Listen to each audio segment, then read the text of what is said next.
છત્તીસગઢમાં નક્સલવાદ પર સરકારનો હુમલો યથાવત. આ દરમિયાન રવિવારે સુરક્ષા દળોને એક મોટી સફળતા મળી. મળતી માહિતી અનુસાર છત્તીસગઢ તેલંગાણા સરહદી વિસ્તારમાં સુરક્ષા દળોએ એન્કાઉન્ટરમાં 7 નક્સલીઓને ઠાર કર્યા. મળતી માહિતી મુજબ રવિવારે સવારે લગભગ 5:30 વાગ્યે ગ્રેહાઉન્ડના જવાનોને નક્સલવાદીઓ વચ્ચે અથડામણ થઈ હતી. એન્કાઉન્ટર બાદ સુરક્ષા દળોએ તેમની પાસેથી મોટી માત્રામાં હથિયારો જપ્ત કર્યા છે.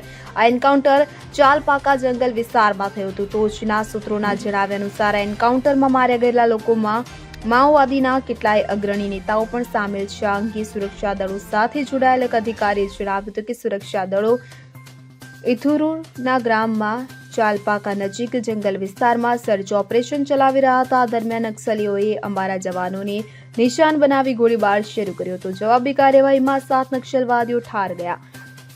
તો સુરક્ષા દળોએ તેમના કબજામાંથી ઘણા આધુનિક હથિયારો જપ્ત કર્યા છે. સૈનિકોની ટીમો હજુ પણ વિસ્તારમાં નક્સલવાદીઓને શોધી રહી છે. Bureau report CN24 news. હવે જુઓ દેશ દુનિયાની તમામ ખબરો તમારી આંગળીના ટેરવે. ઉઠાવો મોબાઈલ અને Google Play Store પરથી ડાઉનલોડ કરો અમારી CN24 ન્યૂઝ મોબાઈલ એપ.